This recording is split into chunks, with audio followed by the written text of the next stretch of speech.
The Mutual Broadcasting System, in cooperation with Family Theater Incorporated, presents Brass Buttons, starring Regis Toomey, Walter Tetley, and Frank Phelan. Maureen O'Hara is your hostess.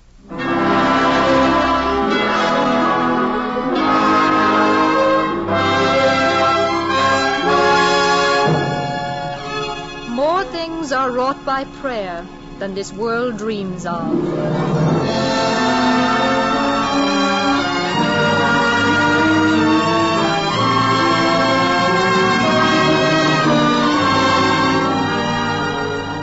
Is a simple word, a simple act of lifting our minds and hearts to God, a simple word of thanks, an act of love. With these convictions about prayer, in which so many of us believe, Family Theater comes to you each week. It comes with the belief that family prayer can give us the most wonderful, the most powerful help to keep our families together. That's why Family Theater is dedicated to your family, to all families of every race and creed. Your letters during the past weeks and months since Family Theater began have been a great encouragement for us to continue.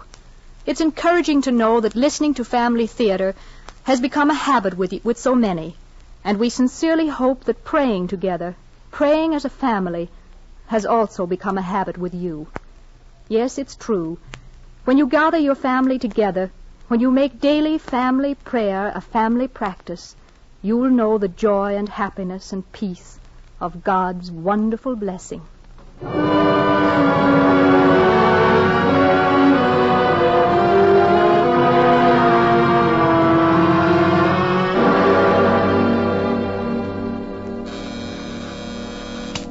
Yes? Officer Denton is here. Transfer from the 23rd Precinct. Oh, yes, send him in.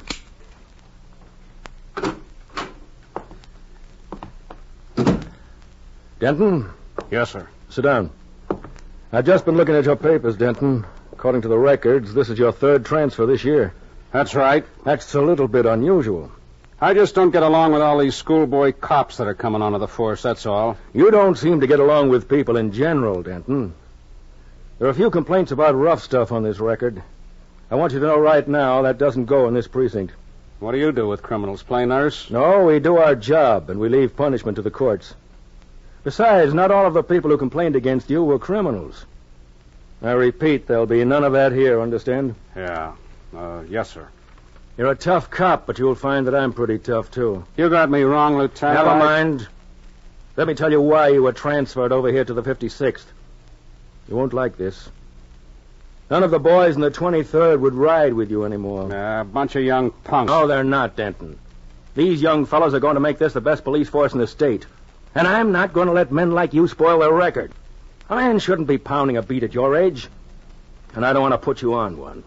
But if you can't ride with a side partner and get along with him, if you want to be alone, then I'll yank you off the cars. Yes, sir. Sergeant. Yes, Lieutenant Norris. Send Officer Thomas in. Right, sir. Thomas? Is that Ed Thomas, the cop they call the schoolboy hero? The one that started that boys' club? That's right, Denton. I heard about him. Publicity hound. That's your version, Denton. Well, tell him not to waste his time, Lieutenant. I stay away from guys like that. Far away. I'm afraid I'm going to have to trim that distance down to about 18 inches. You're not going to make that guy my side partner. That's my intention. Okay, then I'll put in for another transfer. No, you won't, Denton. Because I'll stop it if I have to go to the commissioner personally. You've got your choice, the car or the beat. You sent for me, sir? Oh, yes, Ed. Come on in. Ed, this is Mac Denton. He just come over from 23. You're going to be side partners. Good. Glad to see you, Denton. How long have you been on the force? Let's see, about 8 months, I guess. Oh, long enough to know how to drive the car? Driving the car will be your job, Denton. What? Me drive? A 14-year man drive a rookie? Unless you'd prefer to walk. All right, I can take a squeeze. I'm not driving a rookie. Assign me a beat. Lieutenant, couldn't you switch him over with somebody else? I wouldn't want to... Save it, rookie. I can take care of myself. How about it, Lieutenant? Do I get that beat? You certainly do, Denton. Want me for anything else? No.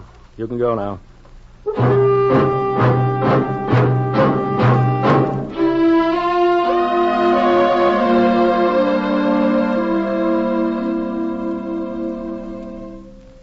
XY squared equals 212. If x equals 7, what does Gosh. XY squared equals the... No, quiet, boy, quiet, till I ask Dad if I can keep you. Gee, I hope he likes you. Is that you, Pop? Yeah. I've been waiting for you. What was that noise I heard when I came in? It's a dog, Pop. He followed me home. Look at him. He's a real pup. Come here. Get him out of here. I told you 100 times not to bring stray mutts home, didn't I? This ain't the dog pound. Yeah, but, Pop, he followed me. I could keep Get him. rid of him. What's that junk all over the table? Well, that's my homework. Can't you find someplace else to do it? You got the whole house messed up. Pound a beat all day, then come home to something like this. Now, you're going to learn to listen to me. Get that junk clean off the table. Get that mutt out of here and make yourself useful. All right, Pop. I'll lose the pup. Gee, I wish my mom was alive. Come on, Pop. Come on, boy. Where am I going to lose you, Pop? Where am I going to lose you? You ain't got no place to go, have you? I wish I could go with you. Honest, I do, Pop.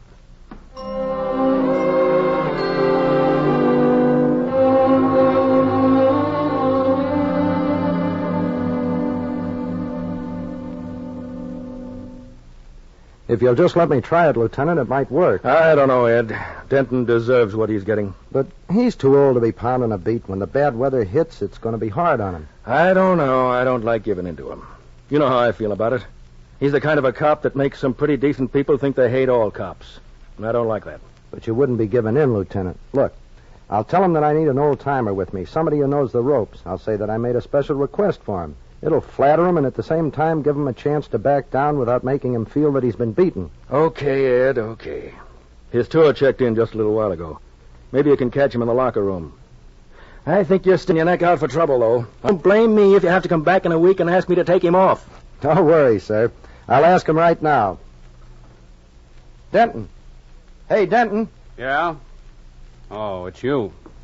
Mac, I want you to do me a favor. Like what? Well, my side partner's kind of new on the job, see, and I don't think we should work together. He should be with one of the older fellows, and, well, so should I. So why tell me? I ain't the police commissioner. I don't run the department. Well, I thought maybe I could ask the lieutenant to change us around, put Jackson with somebody else, and make us side partners, you and me. How's about it? Why? Are you flopping on the job? Is that it? Well, things come up. I don't always know all the answers. And you need somebody to tie your hair ribbon, huh? Well, not me. Besides, the lieutenant wouldn't go for it. I already asked him, Mac. He says it's okay if it's all right with you. Yeah? Well, I'll think about it. I don't like riding around with a wild kid at the wheel. It makes me nervous. Oh, you could drive, Mac. I think that could be fixed. Yeah?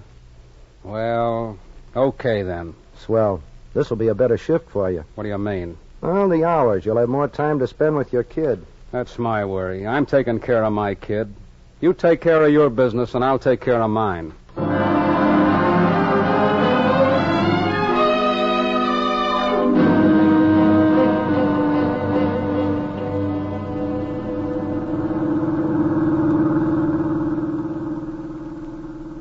Car 19, car 19, Maple and Derby Drive, collision, Maple and Derby Drive, code 3. A lot of accidents tonight on these wet streets. That's a good thing that's all there is with this rookie police force. In the old days, things were rough. They kept us busy. You don't think maybe people are getting a little bit better? Pampering never made anybody better. A lug's a lug, and you're not going to change him by patting him on the back or putting him in a boys' club. Car 27, car 27, 212 Redmond Avenue, Prowler now, 212 Redmond Avenue, Prowler now, 2. There you are, Prowler. Now, if that guy only knew how to play ping-pong or belonged to a boys' club... I don't know what you've got against boys' clubs. Okay, I got you figured out from the start. Personally, I got nothing against you, but all this malarkey stuff... Malarkey? Yeah. It's like this. You come into the cops. You got big sounding words. You talk about social benefit stuff. You make a big toot before the commissioner. You got class. You got a college degree. Boom, you're a sergeant. Boom, you're a lieutenant. You guys make me sick. You resent that, don't you, Mac? No, I love it. I sweat out 14 years on the force. I know the score. I've been shot at, yeah, and hit a couple of times, too, and I know what a nightstick's for. So I'm not good enough. I know that Regulation 63 is being broken when I see it, but I can't write it down from memory. So I ain't good enough. I know. You can use a gun and a nightstick, but when it comes to using your head, that's not in your line, is it? Car 37, car 37, Gray's Market, burglar inside, caution, code 2. It's about time we got a buzz tonight. Here we go. It's right in the next block. Yeah, lay off the siren. I'll use the car to block the alley in case he makes a break that way. Right. Here we are. Remember, Mac, don't shoot unless you have to. I know my business. There's a door open. Whoever's in there, call out and walk toward this door with your hands up. You're blocked both ways, so be smart. I'll use my flashlight, Mac. Keep me covered. Right. There's nothing over here. Maybe hiding in between counters. You take the other aisle with your light. No, there's nothing behind these. Take a look in the refrigerator. First, take a look behind those packing cases over there. There he goes. Stop! Push me. You ruined my shot. Hurry up. Put your gun away. Don't shoot, mister. Please, mister. All right, kid. Come on out and turn your face to the wall. You got him? Yeah, better give him a frisk. What's the matter, Mac? That sweater. Turn around, kid. Turn around. You know him, Mac? Yeah. Yeah, I know him. He's my kid.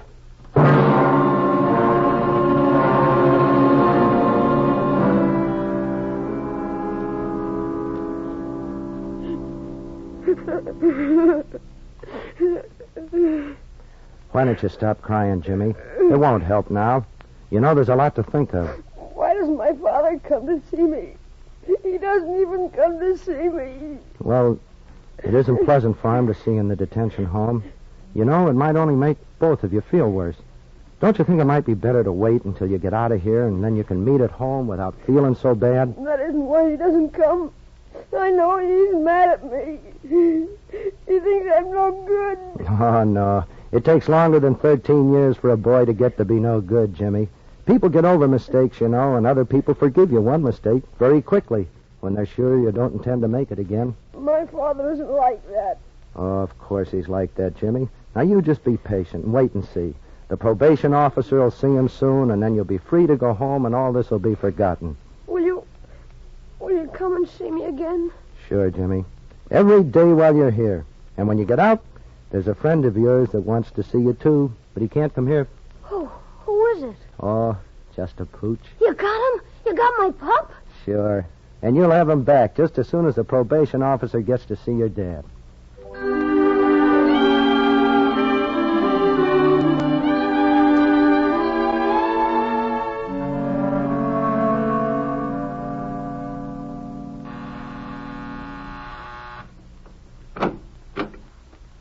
Mr. Denton? Yeah? I'm Mrs. Winter, the probation officer. Oh, come in. I wouldn't be here if it weren't for the unusual circumstances. Yeah, the circumstances. You want to ask me some questions? Yes. Is Jimmy an only child, Mr. Denton? Yeah.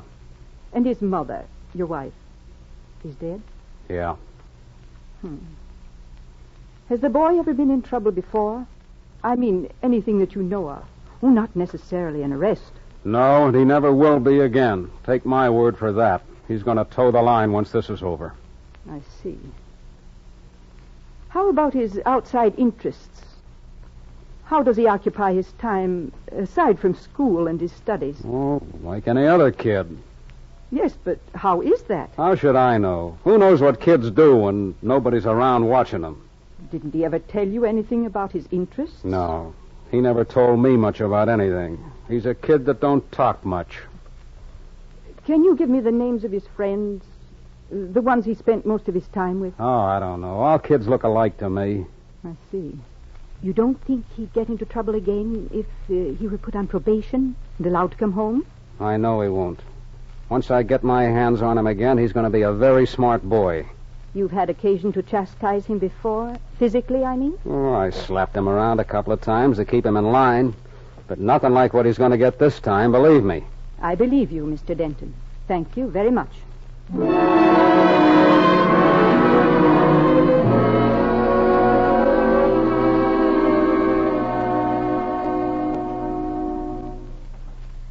I've just been to see your father, Jimmy. Is he all right? Yes, he's fine. He wants you to come home. I said he wants you to come home. Yes'm.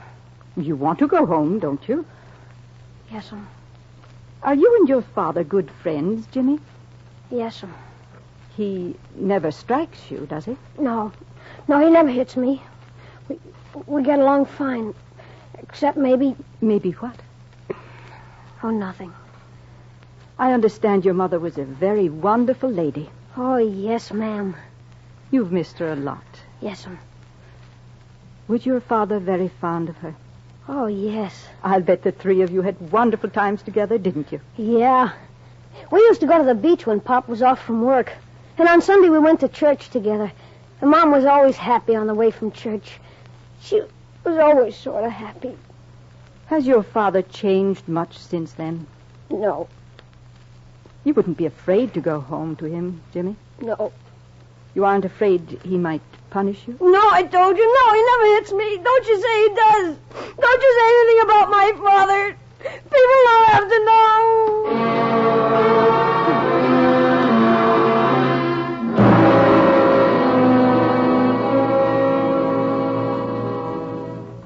Is Mr. Mac Denton in the court? Yes, Your Honor. Mr. Denton, will you please step up here before the bench? You are the father of the accused, James Denton? Yes, sir. Your Honor. I've been reading the probation report in this case, and while the story of an irresponsible parent is not a new one, it's been especially disturbing in this instance since you've had every possible opportunity to conduct yourself differently. I've always given my boy everything he needed. He had no right to go stealing. And... Why did he steal, Mr. Denton? Because you refused him the simple privilege of having a pet, a small animal. Oh, so that's why he stole. Because I didn't let him have a dog, huh? Strangely enough, the answer is yes. Did you ever attempt to find out why your son entered 4 different stores and what it was he attempted to steal? No, I didn't. Would it surprise you to know that he was after a simple thing like dog food to feed the starving animal? Dog food, Officer Denton. You had that boy so terrified he was afraid to take even the scraps from your own table. How do you know that? Is that what he says? Do you take the word of a kid caught stealing? We take his word for it because from all indications the child is almost completely without desire to lie. He's my kid. And when I get him home, I'll handle him. Yes, he may be your child, but it's the opinion of this court that you have been anything but a father to the boy. I'll withhold any verdict in this case until a solution occurs which will serve the best interests of the child. Until his custody is delegated to some fit person, he shall remain a ward of the juvenile court.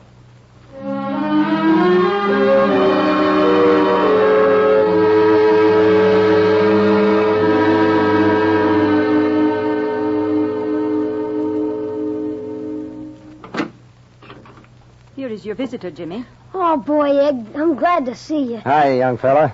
Stay as long as you like, Mr. Thomas. Thank you, Mrs. Winters. Jimmy, Mrs. Winters told me that you have a picture of your mom. Yeah, it's all 3 of us. Me and Pop, too.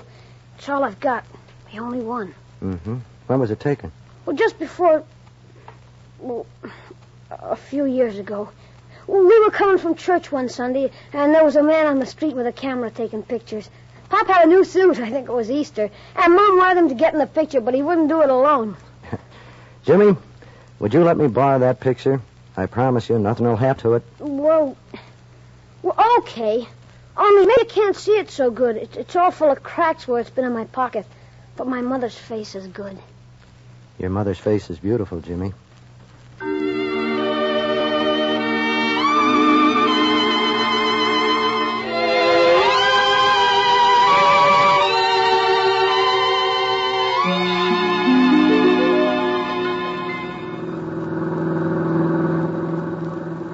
Quiet afternoon, Mac. Yeah. Kind of a day makes you wish you had a family and a nice house to be in. Then you could sit there and read a paper and wish it would rain so you could hear it outside and feel comfortable. Mm-hmm. Kind of thought you'd jump at me for that one and call me one of those poetry guys. I guess I'm getting used to you. You don't mean no harm. You're crazy, but you don't mean no harm. You know, Mac, I could say the same about you. I don't think you mean any harm either. You just like to talk. You were looking at something in your wallet when we were eating. What was it? No, nothing. Looked like a picture. Oh, yeah. Yeah, it was a picture. I wonder where it could have... Could have what? I don't know where it come from. There was only one of them, and I found it in my locker. I didn't know I had it. I thought, when I was sure the kid had it, I'd give it to him. What kind of a picture is it? Just a sidewalk picture. Who's in it? Well, my wife, the kid, me, the three of us. Come out pretty good, too. Here, pull up and I'll show it to you. She was a beautiful woman, Denton. Yeah. She's bent over a little because she's holding the kid's hand. It's a swell picture, all right. Yeah. You look at her, the way she's there, you wouldn't think she was going to pass out of the picture in a couple of months, would you? No, she looks fine here. Yeah, she didn't last long. I did everything I could. Put her in a good hospital. Had a nurse with her practically all the time. She never complained. Tried to smile it off. You know how some women are. Yeah, I know. I almost went nuts that last week. The week before she passed out. I guess I must have spent half the time in that chapel in the hospital. Chapel. Did you ever get down on your knees and pray for something? I mean, really pray? Sure, I've done it. For 3 solid hours that afternoon when she was upstairs, losing her breath in the oxygen tent. I'm downstairs, praying. It didn't work. Waste of time. I wouldn't say that, Mac. Yeah, sure. I know. You're supposed to grin and bear it. You see your wife practically crucified on a hospital bed, and you're supposed to grin and bear it. Oh, I don't know. Things ain't been the same. I think I understand, Mac. I haven't put a foot inside a church since... Well, not since after she went out of the picture like that. Mac? Yeah? Look, maybe I'm the last guy who ought to talk like this, but, well, there's a lot of things I can't figure out about life myself. Yeah? But about people passing out of the picture, it's... Well, hey, look over there across the street by the curb. See those sparrows? Sparrows? Yeah, now it says somewhere in the Bible that... Oh, yeah, sure, I know. God's supposed to count the sparrows, is that it? Right, Mac. And not one of those sparrows falls without God knowing about it. Right again. That's just what it says. Just ordinary sparrows. So what? Well, your wife, Mac, you can't say she just passed out of the picture. No? No, she's still there in the picture. Maybe it's a little cracked, dirty, hard to make out, but she's still in the picture, Mac, and she's holding the kid's hand.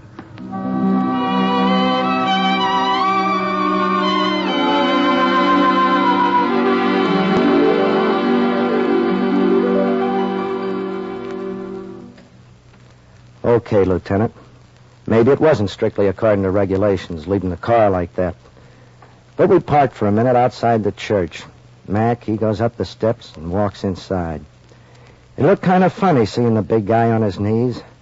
Sweat was pouring off of him, his hands twisting. You know the sunshine, where it came through the windows, was shining real bright on his brass buttons. Yes, Sergeant? Denton is here now, Lieutenant. Okay, send him in.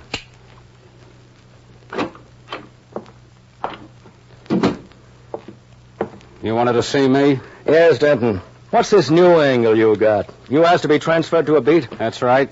Maple Avenue to 3rd? Yeah. Why Maple Avenue to 3rd? Well, it's, Kind of close to your own neighborhood. Is that the reason, Denton? What's the difference? Can I patrol my own neighborhood? Maybe you'd like to keep a special eye on that kid of yours when and if they release him. Sure. That's it.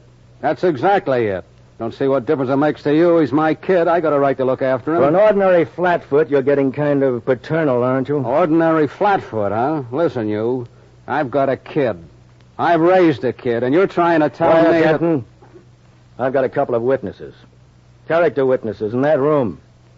Maybe you'd like to hear what they say about you. Go ahead. Bring them in. If you think you're going to railroad me, you've got to... Sergeant. Yes, Lieutenant. It's time to let them in. Okay, Lieutenant. Coming right in. Pop, it's me. Why, Jimmy. And the pooch. Hi, Mac. And you, Ed. My kid, he's here. My kid, Jimmy. Ouch, Pop, you're squeezing. The brass button's hurt.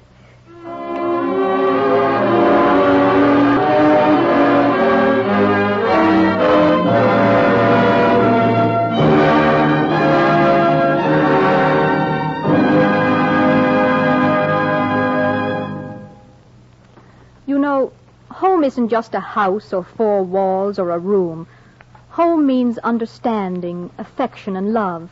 It takes all these to make a house a home. It means mother and father and children living together and playing together. Yes, and praying together. These are the things that bring harmony and happiness into a house. And when you come right down to it, children reflect the spirit of a home.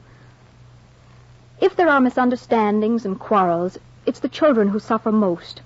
On the other hand, mothers and fathers who are companions to their children, who talk with them, sympathize with them, these are the parents who make home life's most beautiful memory. And the best memory our children can carry through life is the memory of a God-respecting, God-loving, prayerful home. This is why, week after week, we say, pray together as a family.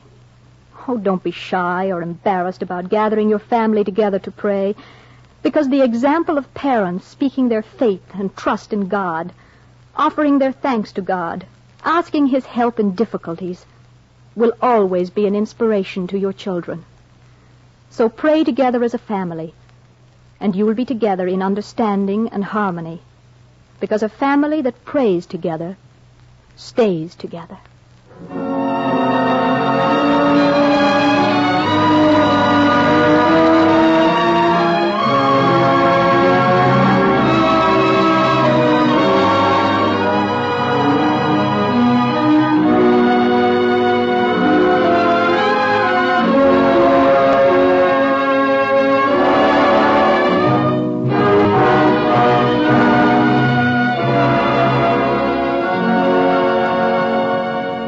Before saying good night, I'd like to thank Regis Toomey for his performance as Mac Denton, Frank Phelan for his portrayal of Ed, and Walter Tetley for his performance as Jimmy.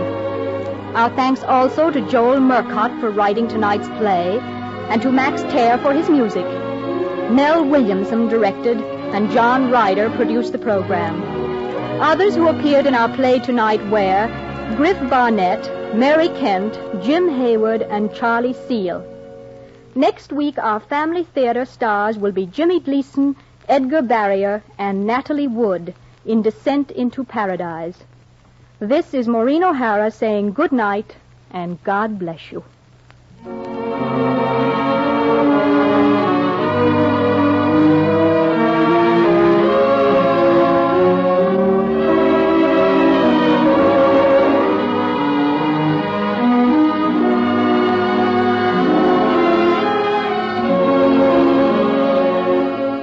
This series of the Family Theater broadcast is made possible by the thousands of you who felt the need for this kind of program, by the Mutual Broadcasting System, which has responded to this need, and by the actors and technicians in the motion picture and radio industries.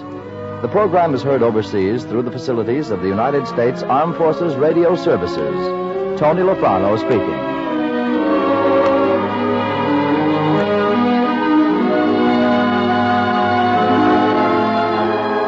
This is the Mutual Broadcasting System.